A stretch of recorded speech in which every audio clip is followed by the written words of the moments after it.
देखिए हर खबर यहीं पर। सब्सक्राइब कीजिए TV9 भारतवर्ष। हम किसी संस्था पर सवाल नहीं उठा रहे हैं। हमारा मकसद सिर्फ ये बताना है कि साजिश करने के बाद चीन सबूत मिटाने के लिए कैसी चालें चलता है। यही वजह है कि 10 दिन बाद शुरू हो रहे वर्ल्ड हेल्थ असेंबली के सत्र से पहले कोरोना की जांच में पारदर्शिता पर आवाजें तेजी से उठने लगी हैं। इसीलिए चीन की हेकड़ी भी अब गायब हो चुकी है। चीन कोरोना वायरस की जांच के लिए तैयार हो गया है। चीन अब WHO के डॉक्टरों के पैनल से जांच कराने के लिए तैयार है।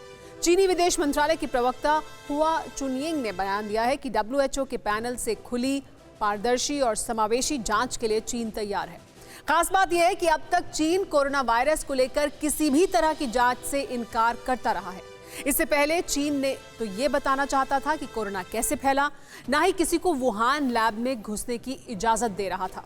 ये पहला मौका है जब चीन ने वायरस की जांच को लेकर हामी भरी है।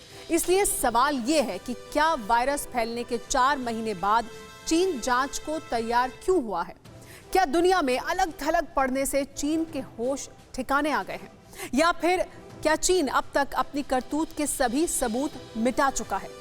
ये सवाल इसलिए क्योंकि इससे पहले चीन किसी विदेशी डॉक्टर को चीन में जांच के लिए आने देने से इनकार करता रहा है। अब जांच के लिए तैयार होने की वजह जो भी हो, लेकिन इतना जरूर है कि चीन को अब सच्चाई बतानी पड़ सकती है। फिलहाल चीन की पोल खुलने वाली है और एक और तस्वीर हम आपको दिखाते हैं जिससे ये पोल खुल जाएगी। चीन के ग्वांगजू प्रोविंस की ये तस्वीरें हुमेन ब्रिज की हैं। चीन के बड़े पुलों में से एक ये ब्रिज 13 किलोमीटर लंबा है। ये पुल कितना विशाल है इसका अंदाजा इसी बात से लगाया जा सकता है कि इसके टावर की ऊंचाई 190 मीटर है। पर्ल नदी पर बना ये पुल ग्वांगझो और डोंगगुआन शहर को जोड़ता है। 1999 में ये पुल बनकर तैयार हुआ, लेकिन 2020 में इस पुल को बंद करना पड़ा। इसकी वजह इन तस्वीरों से देखिए। इन तस्वीरों को गौर से देखिए। पुल हिलता हुआ नजर आएगा। इस दौरान इसमें भारी ट्रैफिक भी है। तेज हिलते पुल पर चल रही कारें भी सांप की तरह रेंगती दिखाई दे रही हैं। लॉकडाउन तक सब ठीक था, लेकिन लॉकडाउन खुलने के बाद जैसे ही गाड़ियों का काफिला पुल से गुजरा, पुल की हालत खस्ता हो गई। पुल को फिलहाल बंद कर दिया गया है। बताया गया है कि तेज हवा की वजह से पुल हिलने लगा था, लेकिन मेड इन चाइना की पोल एक बार फिर खुल चुकी है।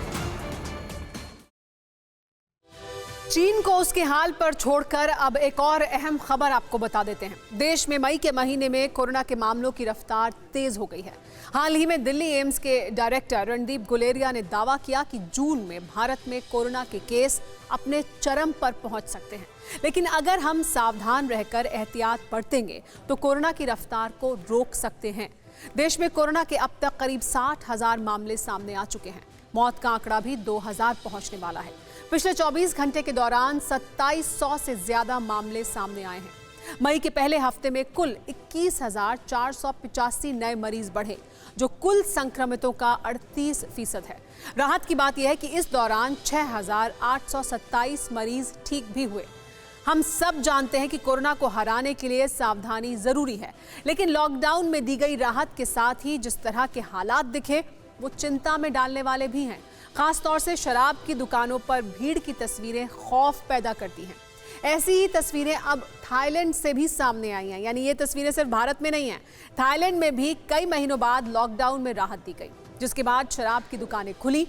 कई महीनों से थाईलैंड में भी लोग शराब के बिना जिंदगी बिता रहे थे, लिहाजा जैसे ही शराब की बिक्री शुरू हुई लोग टूट पड़े।